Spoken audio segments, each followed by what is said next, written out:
اللہ تبارک و تعالی نے قرآن مجید میں ارشاد فرمایا ہے کہ تم نہ ترجیح دنیا کی زندگی کو دیتے ہو،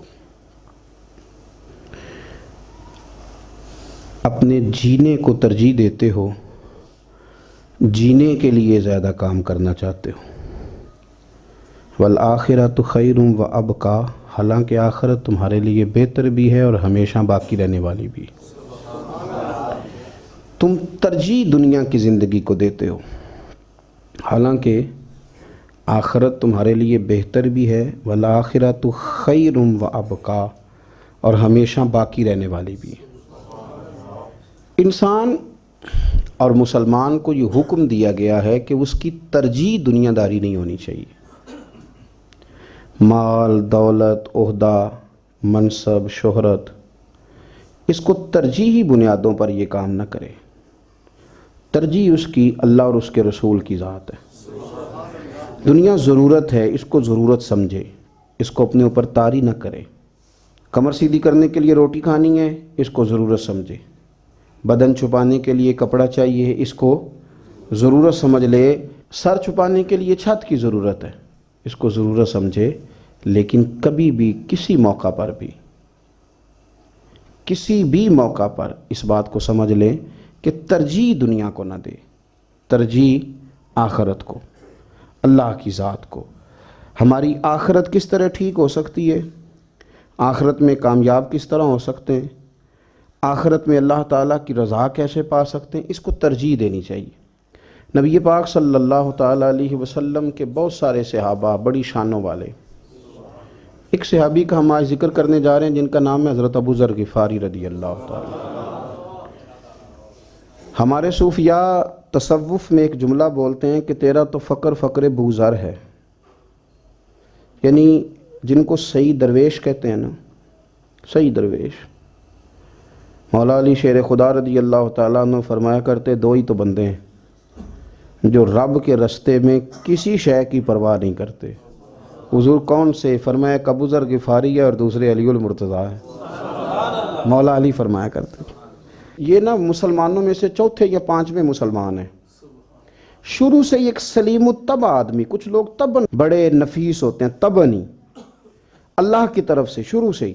ان کا جو قبیلہ تھا بنو غفار، وہ رہزنی کرتا تھا، لوگوں کو لوٹ لیتا تھا۔ شروع میں یہ کام کیا، لیکن جب کچھ لوگوں کی چیخیں کانوں میں گئیں تو چھوڑ دیا، فرمایا نہیں یار طبیعت نہیں مانتی۔ اور نبی پاک کا کلمہ پڑھنے سے پہلے ہی بتوں کی پوجا چھوڑ کے رب کی عبادت شروع کر دی۔ لوگ پوچھا کرتے تھے آپ عبادت تو کرتے تھے پر منہ کدھر کرتے تھے؟ فرماتے تھے جدھر وہ کرا لیتا تھا کر لیتے تھے۔ کسی نے انہیں بتایا کہ مکے میں ایک شخص ہیں جنہوں نے اعلان نبوت کیا ہے، آپ کی طرح کی باتیں کرتے ہیں۔ انہوں نے اپنے بھائی کو بھیجا، ان کا نام انیس تھا، پتہ کر کے واپس آئے۔ بھائی کہنے لگے ابو ذر، ان کا نام جندب ہے، اصل میں ذر ان کے بیٹے کا نام ہے اور کنیت سے زیادہ معروف ہیں، ابو ذر غفاری کہلاتے ہیں۔ فرماتے ہیں کہ بھائی نے آ کے بتایا کہ وہ نیکی کا حکم دیتے ہیں، برے کاموں سے منع کرتے ہیں، صلہ رحمی کا پیغام دیتے ہیں، لیکن لوگ سارے مخالف ہیں۔ یہ چیز بھی بڑی کاؤنٹ ہوتی ہے، اسے نہ کاؤنٹ کیا کرے۔ لوگوں کی ترجیحات بدلتی ہیں، صبح کچھ، دوپہر کچھ، شام کچھ، اسے نہ کاؤنٹ کریں۔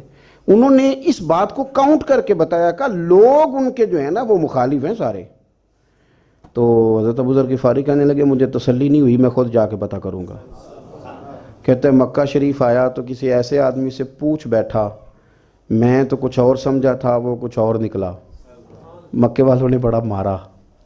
مکے پہنچ کے پہلی جو چیز ملی وہ مار کھانے کی تھی۔ اب میں ڈرتے کسی سے پوچھتا ہی نہ، بھوک بھی بڑی تھی، رہنے کو جگہ نہیں تھی، حرم شریف میں لیٹا رہتا تھا۔ میرے نصیب دیکھو، مجھے ایک شخص نے نا آ کے ہلایا، کہنے لگے اگر مناسب سمجھیں تو میں آپ کو دیکھ رہا ہوں کافی دیر سے، آپ کوئی پردیسی ہیں، آپ کا اپنا مہمان نہ بنا لوں؟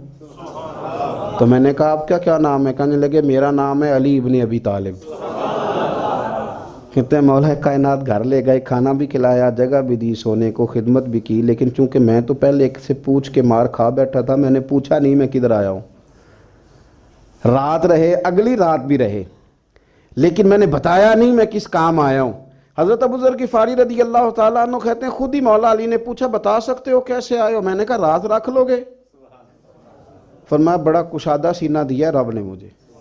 تو بات تو کہنے لگے یار میں تو محمد مصطفیٰ کی زیارت کرنے آیا صلی اللہ تعالی علیہ وسلم. یہ بے نیاز لوگوں میں سے ہیں حضرت سیدنا ابو ذر غفاری. میں حضور کی زیارت کے لیے ہوں. حضرت علی کہنے لگے سویرے لے چلوں گا.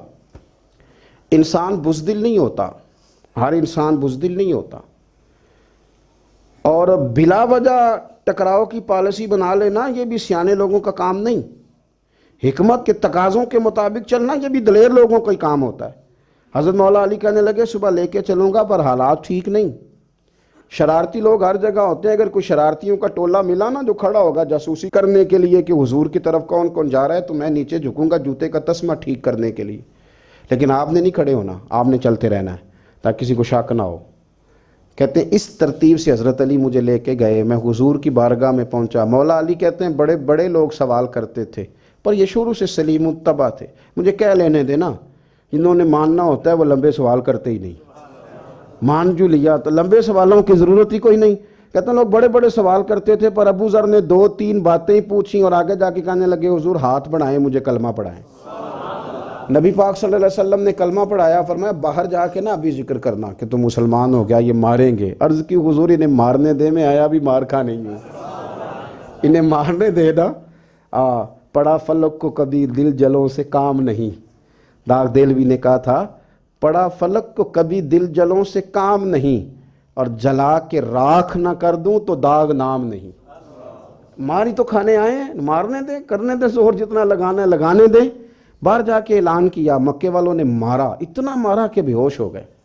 پھر کسی نے بتایا کہ تم نے گزرنا بھی ہے ان کے علاقے سے، بنو غفار سے، پھر ان کا پتہ بھی ہے یہ لوگ بڑے سخت ہیں. پھر چھوڑا. تباً بڑے جلالی تھے، زاہد مزاج تھے. فرماتے تھے کہ جو تمہاری ضرورت سے زیادہ ہے وہ سارا صدقہ کرو. کنز کے معاملے میں ان کا رویہ یہ تھا. صرف حضرت صدیق اکبر کو کچھ نہیں کہا انہوں نے، باقی حضرت عمر جیسے آدمی کو بھی کھڑا کر کے کہہ لیتے تھے یہ مال کیوں رکھا ہوا ہے خزانے میں، بانٹتے کیوں نہیں سارا. اور جناب عثمان غنی رضی اللہ تعالیٰ عنہ کے ساتھ تو باقاعدہ کئی دفعہ اس موضوع پر گفتگو کی. وہ کہتے تھے کہ جب اللہ کہتا ہے قرآن میں کہ مال دولت جمع نہیں کرنی، تو وہ جو لوگ تھے وہ بھی بڑی شانوں والے تھے. وہ کہتے تھے کہ اللہ نے جب زکوٰۃ فرض کی تو مال جمع ہوتا ہے تو زکوٰۃ فرض ہوتی ہے نا. جب فطرانے کا کہا تو مال ہوتا ہے تو فطرانہ آتا ہے نا. تو آپ جو کہہ رہے ہیں وہ ٹھیک ہے، پر آپ اعلیٰ بات کر رہے ہیں تقوی کی، سارا بانٹو. تو حضرت ابو ذر غفاری کہتے تھے چلو ٹھیک ہے تمہاری بھی بات مان لیتا ہوں، پر یہ بتاؤ مدینے والے کا اپنا طریقہ کیا ہے. کہ بھئی حضور کا طریقہ تو وہی ہے جو آپ بتا رہے ہیں.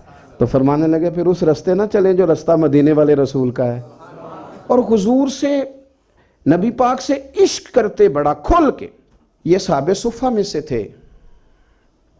کلمے پڑھنے کے بعد چونکہ طبیعت جلالی تھی تو حضور نے بھیج دیا، فرمایا واپس جاؤ اپنے قبیلے میں تبلیغ کرو. واپس گئے، بھائی کو مسلمان کیا، والدہ کو مسلمان کیا، قبیلہ سارا مسلمان کیا، وہیں رہے.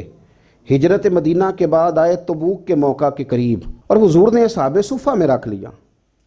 نوکری کرتے مدینے والے رسول کی، دلیر آدمی تھے، بڑا قبیلہ تھا، پر ڈیوٹی کرتے، ڈیوٹی خدمت کرتے. ایک بیٹا تھا زار اس کا نام تھا، اس کی ڈیوٹی لگائی تم نے میرے نبی پاک کے اونٹ چرانے. ڈاکو آئے تو صاحبزادہ اونٹوں کی، اونٹنیوں کی حفاظت کرتے شہید ہو گیا. اور یہ انوکھا بندہ ہے جس نے شرط لگائی تھی کہ میں نے کالی سیاہ رنگ کی عورت سے شادی کرنی. انوکھا بندہ ہے. ایک بیٹی تھی، ایک بیٹا، بیٹا شہید ہو گیا. بیوی سے کہا تم نے نبی پاک کے گھر میں خدمت کرنی ہے، حضور کے گھر والوں، اور میں نبی پاک کی نوکری کروں گا. حضور کی خدمت کرتے، ہر وقت خدمت میں رہتے. اور حضور جب آتے نا، صحابہ صفہ میں یہ شامل تھے جو لوگ دین سیکھتے. حضور جب آتے تو سب سے پہلے آ کے حضرت ابو ذر غفاری کا پوچھتے، بلائیں. اور جب بات کرتے حضور تو بار بار ان کو مخاطب کر کے بات کرتے. حضرت ابو ذر غفاری رضی اللہ تعالیٰ عنہ کا نبی پاک سے اتنا پیار کہ ہماری بھی مشکل حل کر دی. ابو داؤد شریف میں موجود ہے، ایک دن کہنے لگے یا رسول اللہ صلی اللہ علیہ وسلم، اگر کوئی بندہ کسی سے پیار بڑا ہی کرے پر اس جیسے عمل نہ کر سکے، کوشش کرے کرنا. لوگ ہمیں کہتے ہیں نا جی پیار بڑا، عمل بھی تو کرو نا. بھی کرنا چاہیے، پر انسان ہے نا، غلطی بھی تو ہو ہی جاتی ہے. اب ہم عمل نہیں کر سکتے تو تم ہمیں پیار بھی نہیں کرنے دو گے.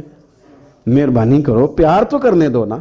حضرت ابو ذر غفاری نے کہا، ابو داؤد شریف میں موجود ہے، یا رسول اللہ صلی اللہ تعالیٰ علیہ وآلہ وسلم حضور پیار بڑا کرے پر ان جیسے عمل نہ کرے تو حکم کیا ہے؟ تو حضور نے فرمایا پیار سچا کرے، اللہ قیامت کے دن جس سے محبت کرے گا نا اس کے ساتھ ہی دونوں کو اکٹھا فرما دے گا۔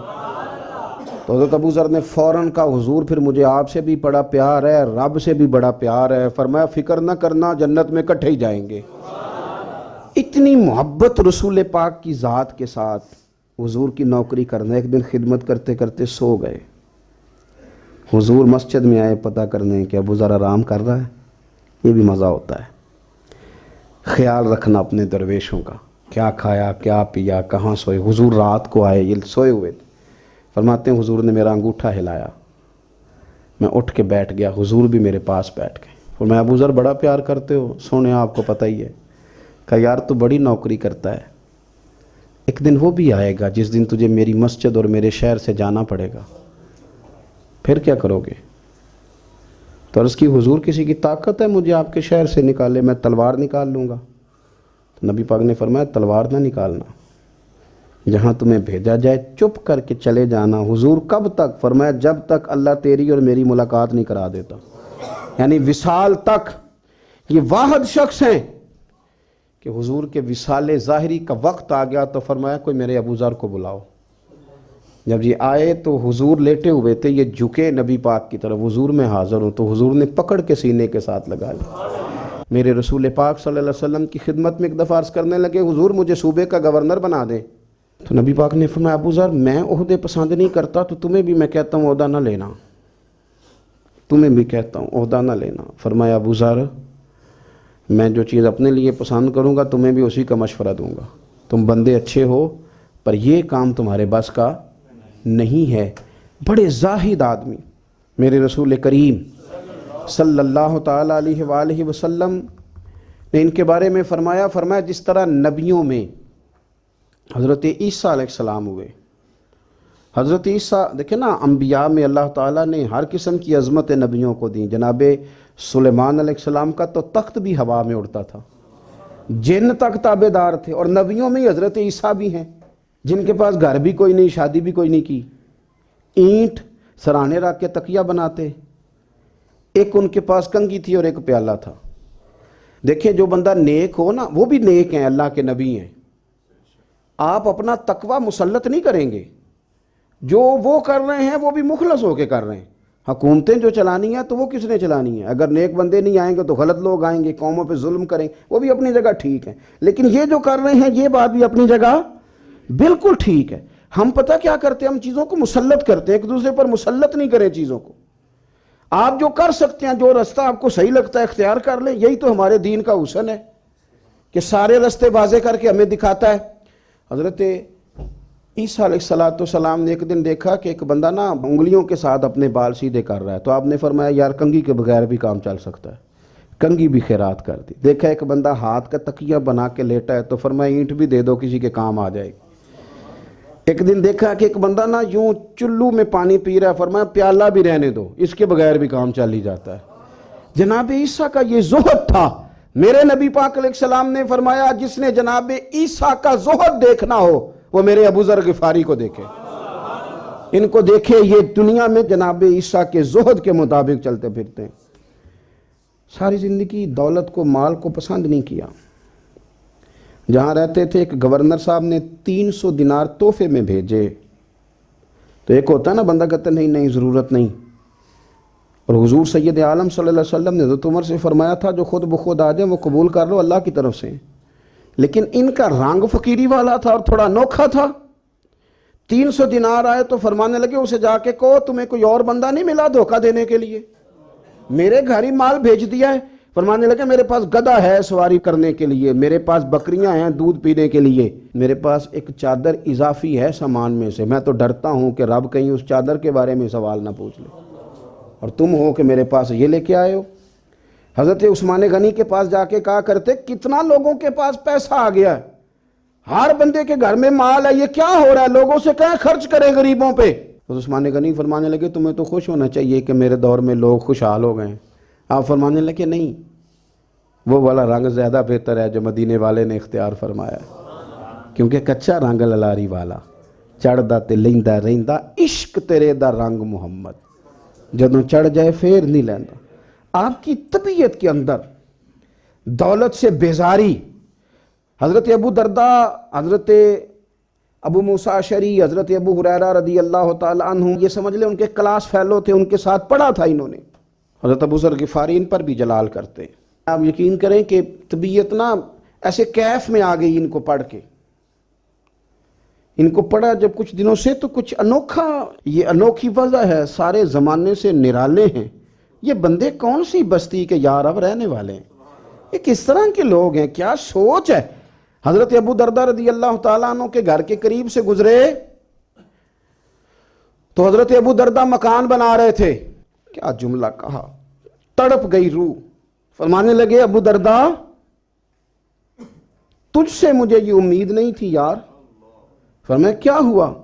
فرمانے لگے اب تیرا مکان بنانے کے لیے بھی اللہ کے بندوں کی پشتوں پر اینٹیں رکھی جائیں گی، تیرا مکان بنانے کے لیے رب کے بندوں کی پشتوں پر اینٹیں تیرے لیے۔ حضرت ابو درداء نے گردن جھکا لی، فرمایا یار جہاں تو ہے نا تو بالکل ہی ٹھیک کہتا ہے۔ کیوں؟ میرے نبی پاک صلی اللہ علیہ وسلم نے فرمایا اس زمین کے اوپر اور آسمان کے نیچے ابو ذر غفاری سے سچا بندہ کوئی نہیں، ان سے زیادہ سچا کوئی نہیں۔ فرمایا تو ٹھیک کہتا ہے یار، صحیح کہتا ہے۔ حضرت ابو موسیٰ اشعری رضی اللہ تعالیٰ عنہ کو گورنر بنا دیا گیا عراق کا۔ اب حضرت ابو موسیٰ اشعری صحابہ میں ایک بڑے جلیل القدر صحابی ہیں، اور ان کی عظمتیں، رفتیں، بلندیاں کیا کہنا، بڑی گہری دوستی تھی۔ لیکن جب وہ گورنر بن گئے نا تو آپ نے فرمایا بس بھئی اب تو نے عہدہ لے لیا ہے، یہ بندے کو ٹھیک نہیں رہنے دیتی چیزیں، اب تو عہدے میں چلا گیا۔ بڑی مدت کے بعد ملاقات ہوئی حضرت ابو موسیٰ اشعری کے ساتھ، وہ دوڑ کے آئے حضرت ابو ذر غفاری کے گلے ملنے، میرا بھائی میرا بھائی۔ فرمایا پیچھے ہٹ جا، میں نہیں تیرا بھائی، تو گورنر ہے، میں غریب آدمی ہوں، اپنا کام کر۔ پھر دوڑ کے آئے، فرمایا ابو ذر تو میرا بھائی ہے یار، اکٹھے پڑھتے تھے حضور۔ فرمایا نہیں، جا تو نہیں میرا۔ پھر آئے، جانتے تھے نا یہ سچا بندہ ہے، یہ سچا بندہ ہے، یہ تقریروں والا نہیں، صرف وعظوں والا نہیں، اس کے اندر بھی بڑی سچائیاں ہیں۔ قریب آئے، آ کے کہا یار تو میرا بھائی ہے، میرے سینے لاگ۔ فرمانے لگے تو تیسری بار آیا ہے، مومن ہے، میں منہ نہیں موڑ سکتا، پر پہلے مجھے بتا گورنر بننے کے بعد تو نے مکان کتنے بنائے، باغ کتنے لگائیں، چکیاں کتنی لگائیں، کتنے تو نے چیزیں بنائی ہیں، پہلے بتا۔ تو حضرت ابو موسیٰ اشعری نے ان کا ہاتھ پکڑا، رونے لگے، کہنے لگے جس محبوب سے تو نے تربیت لی ہے میں بھی انہی کا نوکر ہوں، جن کپڑوں میں عراق گیا تھا میرے ہاتھ بھی وہی ہیں یار، کیا بات کرتا ہے تو، میرے وہی ہیں۔ مجھے بتا اگر یہ عہدے خدمت کے ہم نہیں لیں گے تو پھر کیا ظالموں کو دیں گے، غیروں کو دیں گے؟ نہ کر، کچھ نہیں بنایا۔ حضرت سیدنا ابو موسیٰ اشعری رضی اللہ تعالیٰ عنہ روئے، اور جب کہا نا کوئی شے نہیں میرے پاس، تو فرمایا اچھا چل آ جا، پھر سینے لگ جا، تو واقعی میرا بھائی ہے۔ پھر حضرت ابو ذر غفاری نے محبت فرمائی، وہ درویشی، وہ فقیری، وہ سادگی، وہ نورانیت، وہ دل کے ساتھ اندر۔ ہمارے تو بہت سارے لوگ ہیں جو کہتے ہو کہاں لے جانا ہے مال، کیا ضرورت ہے مال کی، ہر وقت مال کی مخالفت کرتے ہیں، لیکن دل ان کا کہتا ہے کہ آئے صحیح، کسی طریقے سے پہنچے صحیح۔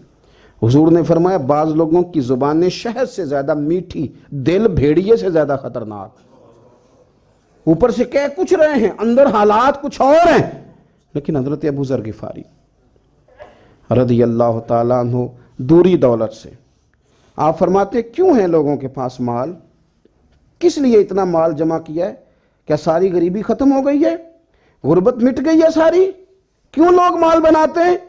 ایک اور آپ کی کلاس فیلو تھے جو بصرے کے گورنر بنے، عبداللہ بن عامر رضی اللہ تعالیٰ۔ ایک صاحب سے ملاقات ہوئی، جناب نافع تائی ان کا نام تھا، تو حضرت ابو ذر غفاری سے وہ بڑے شوق سے ملنے آئے، حضور کے صحابی سمجھ کر کے۔ فرمایا کہاں کے رہنے والے ہو؟ کہا میں تو بصرے کا رہنے والا ہوں۔ فرمایا وہاں میرے ایک کلاس فیلو ہیں عبداللہ بن عامر، کہا وہ تو آج کل گورنر ہیں۔ فرمایا میرا ایک پیغام دے دو گے اس کو جا کے؟ کہا حضور دے دوں گا۔ فرمایا اس سے جا کے کہنا تو گورنر بن کے بھی زندہ ہی ہے، اور میں پانی کا پیالہ پیتا ہوں، کھجور کھاتا ہوں اور رب کی عبادت کرتا ہوں، میں بھی تو زندہ ہی ہوں نا، تو بھی زندہ ہی ہے، اس سے آگے کچھ نہیں ہے۔ اور میں کھجور کھاتا ہوں، پانی کا پیالہ پیتا ہوں، میں بھی تو زندہ ہوں نا۔ اللہ اکبر۔ نافع تائی کہتے ہیں اس پیغام کی سمجھ نہیں آئی، لیکن میں لے کے گیا۔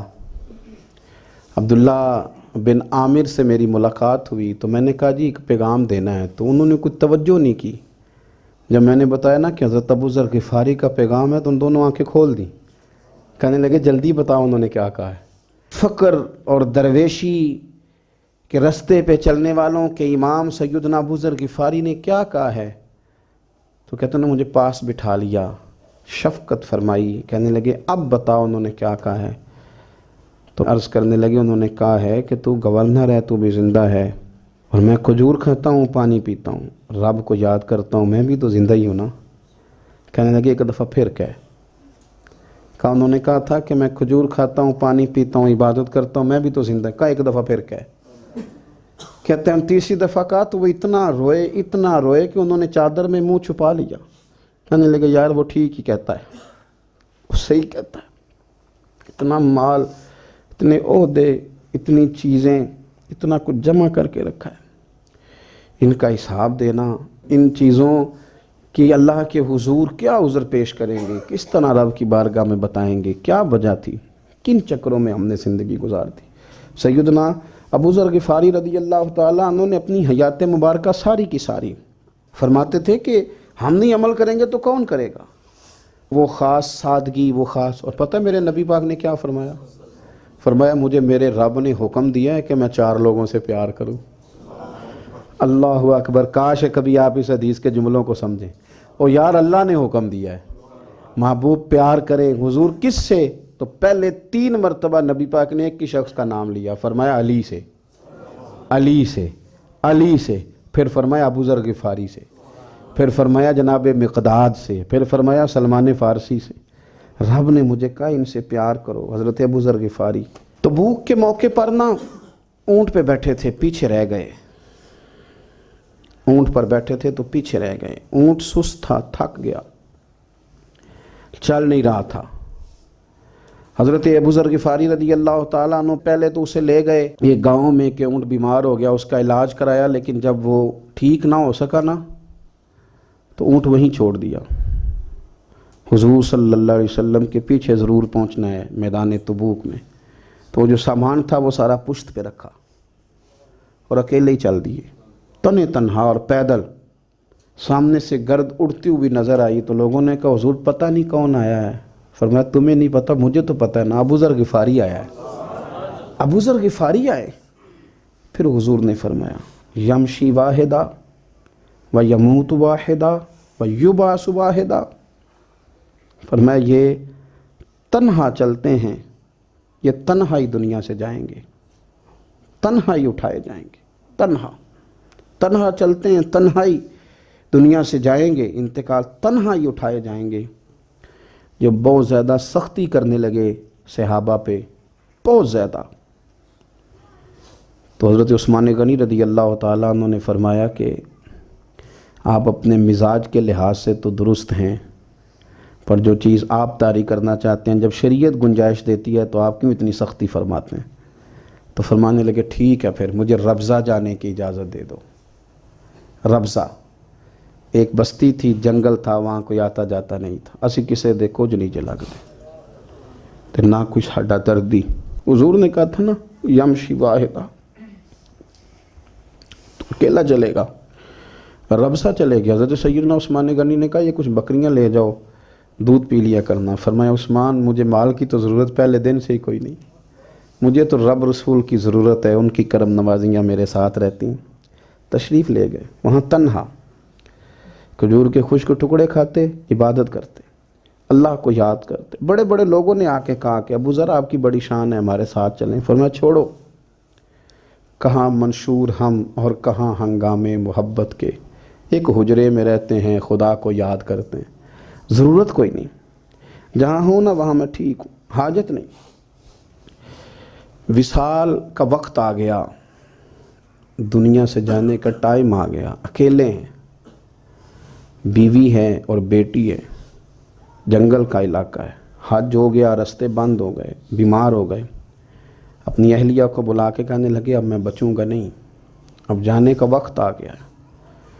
میں نے فقیری جو حضور کی دیکھی تھی اس میں نے وقت گزارا ہے، اور دیکھ میں جا بھی فقیری میرا ہوں، لے سجدہ سا توڑ دی پائی، جان بھی دیتی تیرا تیرے، اب جانے کا وقت ہے۔ تو اس طرح کرنا، اگر تیرے پاس کوئی کپڑا ہوا تو مجھے کفن دے دینا، نہ ہوا تو اللہ کے سپرد کر دینا۔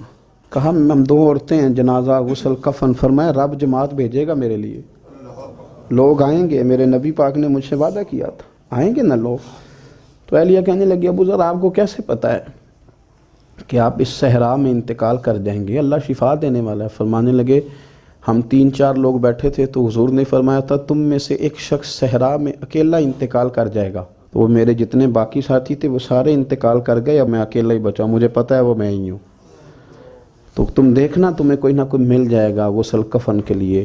آپ کی اہلیہ کہتی ہیں کہ میں اٹھی، کبھی دوڑ کے میں باہر جاتی، سڑک پہ جا کے دیکھتی کوئی گزر رہا ہے، پھر میں آ کے کہتی حج ختم ہو گیا ہے، راستے بند ہو گئے ہیں، کون آئے گا جنگل میں، پھر میں آ کے ان کی تیمارداری کرتی، پھر اٹھ کے جاتی، پھر میں آ کے تیمارداری کرتی۔ اچانک میری نظر پڑی تو ایک چھوٹا سا قافلہ آ رہا تھا، اس قافلے میں چند لوگ تھے اور سب سے بڑھ کر صحابی رسول حضرت عبداللہ ابن مسعود بھی تھے۔ میں نے ان کو اشارہ کیا تو وہ دوڑے آئے، کہنے لگے بہن کیا ہے؟ میں نے کہا یہاں ایک شخص ہے، تمہاری تھوڑی سی ضرورت ہے اس کو۔ تو عبداللہ ابن مسعود کہنے لگے کون ہے بی بی؟ کہتے ہیں میں نے کہا کہ وہ ابو ذر غفاری ہیں۔ کہتے تڑپ کے روئے عبداللہ ابن مسعود، تڑپ کے کہنے لگے ابو ذر میرے نبی پاک کا پیارا، میرے ماں بھی اس پہ قربان، میرا باپ بھی قربان، کدھر ہے جلدی بتاؤ۔ کہتی میں لے آئی، 4-5 لوگ تھے وہ، تو سیدنا ابو ذر غفاری کہنے لگے عبداللہ میرا وصال ہو جائے گا لیکن یاد رکھنا میری بیوی کے پاس کفن کے لیے کپڑا موجود نہیں، اور لہو سجنا سا توڑ ہی نہیں پائی، جان بھی دیتی تیرا تیرے، کفن کے لیے کپڑا نہیں ہے، لیکن تم میں سے نا وہ بندہ کوئی کپڑا نہ دے جو کبھی کسی سرکاری عہدے پہ رہا ہو، وہ بندہ میرے کفن کے لیے کپڑا نہ دے کسی سرکاری عہدے پہ رہا ہو۔ ایک انصاری جوان کہنے لگا ابو ذر میں کبھی کسی عہدے پہ نہیں رہا، اگر آپ میری چادر قبول کر لیں کفن کے لیے تو میں ٹھیک ہے، میں نے نا حضور کے طریقے پر زندگی گزاری ہے، چپ کر کے میرا جنازہ پڑھ دینا اور مجھے کہیں اور نہ لے کے جانا، اسی کسی دے کچھ نہیں لگ دے تو نہ کوئی ساڈا دردی، یہیں کسی صحرا میں جنگل میں یہیں کوئی قبر کھود کے مجھے دفن کر دینا، مجھے جانے نہیں ہے کسی جگہ۔ حضرت عبداللہ ابن مسعود رضی اللہ تعالیٰ عنہ نے جنازہ پڑھایا، اور اس درویش کو جو 5ویں یا 4تھے مسلمان ہیں ان کو وہاں دفن کیا۔ جب خبر پہنچی نا مدینے تو سب سے زیادہ آنسو مولا علی نے بہائے، سب سے زیادہ حضرت علی نے۔ لوگوں نے کہا اتنا کیوں روتے ہو؟ فرمایا 2 ہی تو بندے تھے جو اللہ کے راستے میں کسی کی پرواہ نہیں کرتے تھے، اب ایک ہی رہ گیا ہے۔ کہا حضور کیا مطلب؟ فرمایا 2 ہی تھے، ایک ابو ذر اور ایک علی، اب اکیلا علی تو رہ گیا، وہ چھوڑ کے چلے گئے۔ حضرت سیدنا ابو ذر غفاری رضی اللہ تعالیٰ عنہ اس عظیم شخص کا نام ہے، سردار قبیلے سے تعلق تھا، بڑے بہادر تھے، پر حضور کو فقیری میں دیکھا تو پھر زندگی اسی فقیری میں گزارتی، اسی فقیری میں، اسی طریقے میں وفا کر کے نا اسی رنگ میں گزار دی، انہی نقشوں پہ رہے۔ اگرچہ جائز تھا، بڑے بڑے لوگ تھے، حضرت عبد الرحمن ابن عوف، بڑا مال تھا، حضور نے ان کو جنتی کہا، ان کے پیچھے نماز پڑھی، سب ٹھیک تھا، پر فرماتے تھے یار میں انکار نہیں کرتا، پر میرے نبی نے فقیری کی، حضور نے ایک وقت کھایا ایک وقت بھوک کاٹی، تم کس طرح بھر بھر کے پیٹ کھاتے ہو، تم کس طرح اتنی آسانیاں دیکھتے ہو۔ حضرت ابو ذر غفاری فرماتے تھے مجھے میرے نبی پاک نے 6 باتوں کی وصیت کی تھی، اپنے بچوں کو بھی بتاتے تھے، دوستوں کو بھی، 6 باتوں کی حضور نے وصیت کی تھی۔ سب سے پہلے حضور نے فرمایا تھا ابو ذر مسکینوں سے محبت کرتے رہنا۔ دوسرا نبی پاک صلی اللہ علیہ وسلم نے فرمایا تھا جب بھی دیکھنا نیچے والوں کو دیکھنا، اوپر والوں کو نہ دیکھنا، مالداروں جاگیرداروں پہ توجہ نہ کرنا، ذہن خراب ہوگا، نیچے دیکھنا، غریبوں کی طرف توجہ رکھنا۔ تیسرے نمبر پر نبی پاک صلی اللہ علیہ وسلم نے فرمایا تھا ہر حال میں حق بات کہنا اگرچہ وہ کڑوی ہو۔ چوتھے نمبر پہ میرے محبوب نے فرمایا تھا اللہ کے معاملے میں کسی کی پرواہ نہ کرنا، کوئی کیا کہتا ہے کہتا رہے، تم رب کے رستے پہ چلتے رہنا، ملامت کی پرواہ نہ کرنا۔ اور پانچویں نمبر پر میرے نبی پاک نے مجھ سے کہا تھا اگر رشتہ دار تجھ سے تعلق توڑیں بھی نہ تو جوڑ کے رکھنا، صلہ رحمی نہ چھوڑنا۔ اور چھٹے نمبر پر حضور نے فرمایا تھا اللہ کے عرش کے خزانوں میں سے خزانہ ہے لا حول ولا قوت الا باللہ العلی العظیم۔ حضور نے فرمایا اسے پڑھتے رہنا، اسے کبھی نہ چھوڑنا۔ اے اللہ ان نیک اور پاک لوگوں کا صدقہ ہمارے دلوں کو تقویٰ عطا فرما۔ آخر دعوانا الحمدللہ۔